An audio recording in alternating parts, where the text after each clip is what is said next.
Dear student अस्सलाम वालेकुम। आज हम 10th क्लास के फिज़िक्स का चैप्टर नंबर 1 पढ़ रहे हैं और जो हमारे पास टॉपिक है, कल हमने ट्रिपल टैंक के बारे में पढ़ा था और कुछ टॉपिक हमारा बाकी रह गया था जिसके अंदर हमने रिफ्लेक्शन, रिफ्रैक्शन और डिफ्रैक्शन के बारे में पढ़ना था। तो आज हम उसी को कंप्लीट करते हैं।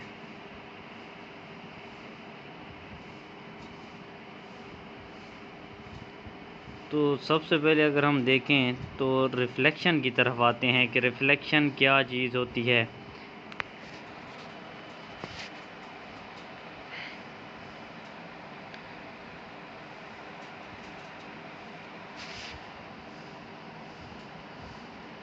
अब यहाँ पर देखें कि रिफ्लेक्शन उस चीज़ को कहते हैं, अगर आप लाइट के रिफ्लेक्शन को देखें, वेव की देखें, तो किसी भी चीज़ का टकरा कर दोबारा उसी मीडियम में वापस आ जाना, बाउंस बैक हो जाना, किसी वेव का, किसी लाइट का एक मीडियम से दूसरे में जब वो एंटर होती है, यानी कि टकराती है उस सरफेस से किसी दूसरे मीडियम में दाखिल होने के लिए, तो वहाँ से टकरा कर दोबारा उसी मीडियम में वापस आ जाना जिससे वो गई हो, बाउंस बैक हो जाए, और उसका एंगल ऑफ इंसिडेंट और एंगल ऑफ रिफ्लेक्शन जो होगा वो दोनों सेम हों, तो हम कहते हैं कि ये क्या है कि रिफ्लेक्शन है। तो यहाँ पर भी इसी तरीके से ही है कि यहाँ पर हम वेव की रिफ्लेक्शन पढ़ेंगे। Place a barrier in ripple tank. आपने कल पढ़ा था कि रिपल टैंक हमने पढ़ा था कि रिपल टैंक किस तरह की होती है, उसकी बनावट के उसके एक रेक्टेंगुलर शेप की ट्रे हमने ली थी, रेक्टेंगुलर एक ट्रे ली थी, उसके नीचे पैंदे के अंदर हमने एक शीशे का ग्लास लगाया था, ठीक है। फिर उसके अंदर पानी डाला था, फिर ऊपर एक हमने लकड़ी का तख्ती लगाई, उसके ऊपर मोटर लगाई और फिर उसके ज़रिए वाइब्रेटर के ज़रिए हमने वेव पैदा करवाई और इस तरीके से। अब उनकी रिफ्लेक्शन कैसे होती है। Place a barrier in a ripple tank, the water wave will reflect from the barrier. अब यहाँ पर देखें, ये जो चीज़ आ रही है इस पर देखें, सॉरी, ये चीज़, place a barrier in ripple tank, the water wave will reflect from the barrier. अगर आप एक बैरियर मतलब एक रुकावट कोई रख दें, वेव जैसे पैदा हो रही है रिपल टैंक के अंदर, उसके सामने अगर हम कोई रुकावट रख देते हैं, कोई बैरियर रख देते हैं, तब क्या होगा। If the barrier is place at angle to the wave front, अगर आप उसको वेव फ्रंट के बिल्कुल सीधे ही रख देंगे, फिर reflected wave can be seen to obey the law of reflection. तो उस वक्त क्या हो रहा होगा कि वो जो वेव होंगी वो किस चीज़ को फॉलो कर रही होंगी, लॉज ऑफ रिफ्लेक्शन को शो कर रही होंगी। क्योंकि लॉज ऑफ रिफ्लेक्शन हमने दो पढ़े थे, पहला यही था कि एंगल ऑफ इंसिडेंट और एंगल ऑफ रिफ्लेक्शन सेम होते हैं, और जिस एंगल के साथ इंसिडेंट रे आती है, बाउंस बैक भी उसी एंगल के साथ वापस चली जाती है उसी मीडियम में। तो यहाँ भी वो कह रहा है कि जैसी वेव आकर उस बेरे से टकराएंगी वापस चली जाएंगी। The reflected wave can be seen to obey law of reflection. The angle of incident wave along the normal will be equal to the angle of the reflected wave. Thus we find reflection. अब यहाँ पर देखें तो ये तो उसने detail सी बताई है, लेकिन मेन जो चीज़ है उसकी क्या बता रहा है वो ये है, इसकी डिफिनेशन ये पड़ी है हमारे पास, ये इसकी डिफिनेशन है।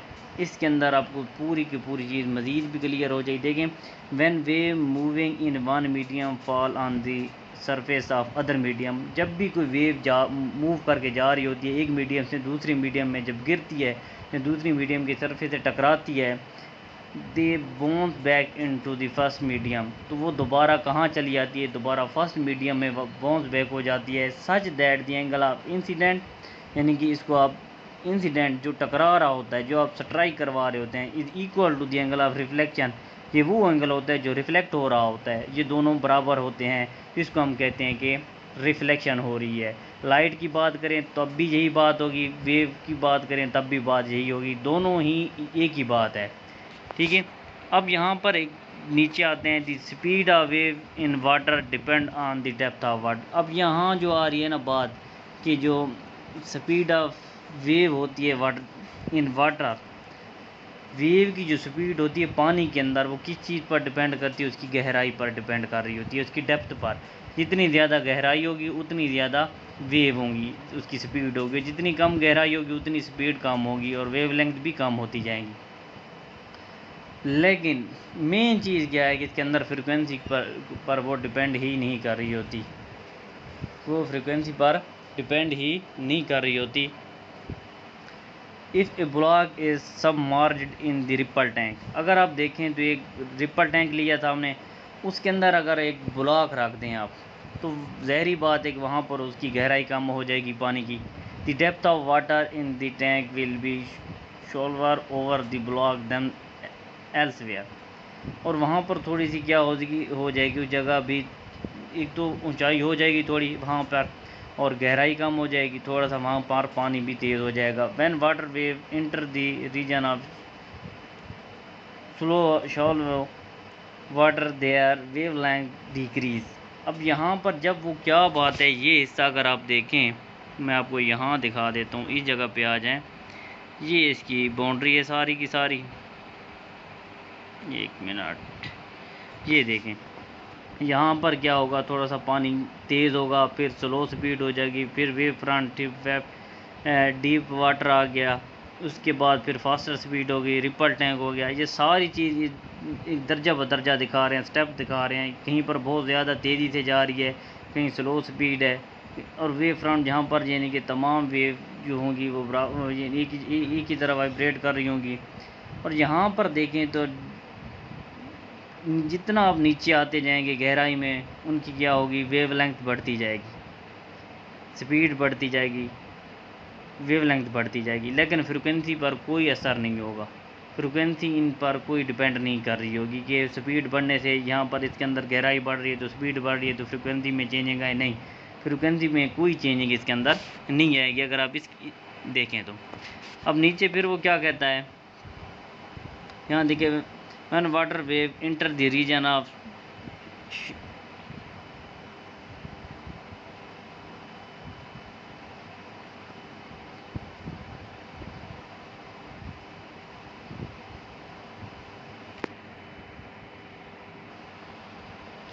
अब अगर इस इलाके शैलो वाले इलाके यानी कि हल्के पानी की तरफ देखें, wave length decrease but the frequency of water wave remain same.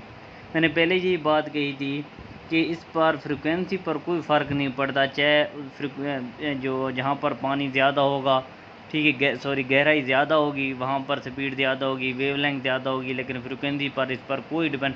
बाकी हमने पीछे पढ़ा है कि जितनी आप वेलोसिटी बढ़ाते जाएंगे, ठीक है, तो उसमें फ्रिक्वेंसी में चेंजिंग आएगी, वेलोसिटी कम करेंगे वेवलेंथ में चेंजिंग आएगी, फ्रिक्वेंसी में चेंजिंग आती रहती है। लेकिन यहाँ पर frequency but the frequency of the water wave remain same in both part of water because it is equal to the frequency of vibrator. अब यहाँ पर क्या है कि जो फ्रिक्वेंसी तब्दीली होगी, फ्रिक्वेंसी में तब्दीली आएगी तो उस वाइब्रेटर के ज़रिए आएगी। अगर वाइब्रेटर के अंदर चेंजिंग आएगी उसकी वाइब्रेशन के अंदर, तब फ्रिक्वेंसी में चेंजिंग आएगी, अदरवाइज़ गहराई के ज़रिए या इनके ज़रिए इनमें कोई तब्दीली नहीं आएगी। अब हम आते हैं कि इस पे रिफ्लेक्शन पर, रिफ्रैक्शन का मतलब वही है बाकी तकरीबन, लेकिन इसके अंदर क्या होता है कि एंगल चेंज हो जाता है, और दूसरा क्या है कि एक मीडियम से दूसरी में थोड़ी सी इंटर होकर बैंड होकर आगे निकल जाती है। For the observation of refraction of water wave we repeat the above experiment such that the boundary between the deep and the shallower water and अब यहाँ पर हम क्या, कहीं पर पानी जो स्लो था उसके बारे में, और जहाँ पर गहराई ज़्यादा थी उसमें, यहाँ देखें, यहाँ पर हम देखेंगे। अब हमने क्या करना है इसके अंदर कि अगर देखें तो हमने फिर उसी तरह एक बैरियर रखना है, और जैसे ही पानी टकराएगा तो थोड़ा टकरा कर आगे निकल जाएगा, यानी कि बैंड होकर आगे निकल जाना, यानी कि किसी लाइट का आ जाना या किसी वेव का आ जाना। लाइट भी आ सकती है या वाटर वेव भी आ सकती हैं, तो जब आती हैं टकरा कर थोड़ी सी बैंड होकर आगे निकल जाती हैं तो उसको हम कहते हैं कि रिफ्रैक्शन हो रही है, ठीक है। तो इसमें एंगल ऑफ इंसिडेंट और एंगल ऑफ रिफ्रैक्शन जो होते हैं वो थोड़े से चेंज होते हैं, डिफरेंट होते हैं, सेम नहीं रहते। Now we will observe that in addition to the change in wavelength the wave change their direction. अब यहाँ पर देखें तो इसके अंदर वेवलेंथ की डायरेक्शन चेंज हो रही है, थोड़ी सी बैंडिंग आ रही है, change their direction of propagation as well. Note that the direction of propagation is always normal to the wave front। यहाँ देखें तो ये देखें, यहाँ इसके ऊपर अगर आप वैसे देखेंगे तो अगर ये एक लाइट आ रही है, लेट मैं करता हूँ कि कोई भी चीज़ यहाँ इस तरह मैं ले लेता हूँ, ये हमारे पास अगर कोई लाइट यहाँ आती है टकराने के बाद ये थोड़ी सी ऐसे बैंड हो जाती है, तो ये इसका नॉर्मल होगा ऊपर वाला, ये इसकी इंसिडेंट रे होगी, ये वाली इंसिडेंट, और ये वाला जो हिस्सा होगा ये वाला, ये इसका क्या होगा, रिफ्लेक्टेड होगा। तो ये थोड़ी सी क्या हो जाएगी, ये कहता है कि normal to the wave front, this change of path of water wave while passing from the region of deep water to that shallower. अब यहाँ पर क्या होता है कि स्लो पानी से क्या होता है दूसरी तरफ जाना शुरू हो जाता है, गहराई की तरफ। One is called refraction which is define as, इसको हम क्या कहते हैं कि हम डिफाइन फिर इसको अच्छी तरीके से कैसे कर पाएंगे, ये इसकी मुकम्मल डिफिनेशन जो है वो ये पड़ी है। इसके अंदर अगर देखें तो ये हमारे पास कंप्लीट ये इसकी डिफिनेशन पड़ी हुई है बच्चे। यहाँ देखें, when a wave from one medium enter to the second medium at some angle is direction of travel change. अब यहाँ वो दो ही बातें बता रहा है मेन, कि उसके अंदर एंगल चेंज नहीं होता था, डायरेक्शन चेंज नहीं होती थी, लेकिन यहाँ चेंज होती है। When a wave from one medium inter into the second medium, यानी अदर मीडियम के एक मीडियम में जब दूसरे मीडियम में कोई वेव इंटर होती है तो वो अपना एंगल चेंज कर लेती है, अपनी डायरेक्शन चेंज कर लेती है, तो उसको हम क्या कहते, थोड़ी सी बैंड हो जाती है, तो उसको हम कहते हैं कि ये रिफ्रैक्शन हो रही है। अगर ये चेंज ना होती, डायरेक्शन अपना एंगल चेंज ना करती, तो ये रिफ्लेक्शन होती, बाउंस बैक हो जाती, तो उसको हम कहते हैं रिफ्लेक्शन। अगर आप बात करें डिफ्रैक्शन की, तो यहाँ इन चीज़ों से आपको मज़ीद डिफ्रैक्शन, ये है आपके पास डिफ्रैक्शन, यानी कि पहले हमने पढ़ा था कि रिफ्लेक्शन में चेंजिंग नहीं होती है, एंगल चेंज नहीं होता और बाउंस बैक हो जाती है। फिर रिफ्रैक्शन के अंदर हमने पढ़ा है कि एंगल चेंज हो जाते हैं और थोड़ी सी बैंड होकर आगे निकल जाती है। यहाँ पर क्या है, अगर आप पानी की वेव आ रही हैं, वाटर वेव आ रही हैं, उसके सामने आपने दो स्लेट रख दी। यहाँ पर इस एक्सपेरिमेंट के अंदर देखें तो दो स्लेट, ये ब्लैक कलर की स्लिट्स हैं, ये ब्लू कलर का वाटर की वेव आ रही हैं, ठीक है, ये इनकी डायरेक्शन आ रही है, और फिर ये स्लिट से जब गुजरती हैं तो सेमी सर्कल फॉर्म में आ जाती हैं। जितना इसका आप स्लिट का वक्फा बढ़ाते जाएंगे, ये सर्कल मज़ीद बढ़ता जाएगा। और एक और बात, जितनी स्लिट्स छोटी होंगी उतनी ही ज़्यादा यानी कि इसकी वेव बड़ी बनेगी, ठीक है। यहाँ पर अगर आप देखें, आपको यहाँ दिखा देता हूँ। Now we observe the phenomena of diffraction of water wave. अब हम किस चीज़ को देख रहे हैं कि डिफ्रैक्शन के फिनोमेना को देख रहे हैं कि ये किस तरह हो रहा है। Generate straight wave in a ripple tank and place two, अब स्लिट्स उसके सामने आप रख दें, ठीक है, बिल्कुल स्ट्रेट उनके सामने रिपल टैंक के ज़रिए स्ट्रेट वेव पैदा करवानी है, और उसी लाइन के सामने आपने क्या कर देनी है, दो स्लिट्स रख देनी है, between them is equal to the wavelength of water wave. अगर आप उस जो वाटर वेव की वेवलेंथ हो रही है तो उन्हीं की इक्वल पार्ट उनके रख देनी है। After passing through a small slit between the two, the wave will separate in every direction and the change into almost semi circle pattern. अभी ये देखें कि आपने इस तरह रखी है, ये देखें आपने स्लिट्स रखी हैं, तो जैसे इसे पास हुई यहाँ से तो वो वापस हो रही हैं स्लिट से, लेकिन जो ये जगह है तो यहाँ पर वो क्या थोड़ा सा सर्कल नुमा बन रही है, और ये वेव फिर बढ़ती जाएंगी, शुरू में बिल्कुल छोटी थी, ऐसा ऐसा ये जैसे आगे बढ़ती जाएंगी ये बढ़ती जाएंगी, बड़ी होती जाएंगी। तो ये क्या होती है कि इन किनारों से जो टकराती हैं ना, इन स्लिट के, तब यहाँ पर थोड़ी सी शार्प एज जो होते हैं, यहाँ से टकराने के बाद जो बैंड होती हैं, तो उसको हम कहते हैं डिफ्रैक्शन हो रही है।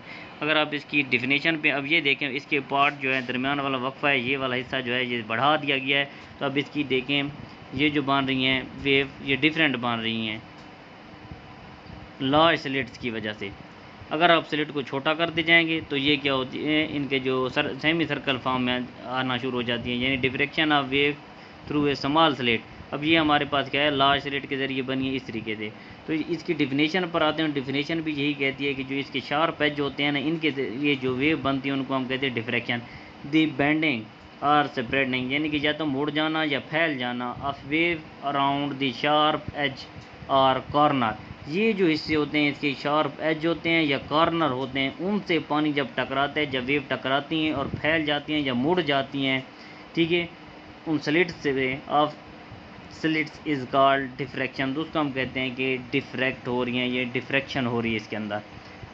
जितनी स्लिट्स बड़ी होंगी उतनी डिफरेंट टाइप की इसकी वो जो बने वेव बनेगी ना, वो डिफरेंट वेव बनेगी, ठीक है, लार्ज स्लिट से। और अगर आप छोटे कर दे जाएँ तो स्लिट छोटी करते जाएंगे तब ये क्या सेमी सर्कल फॉर्म में बनना शुरू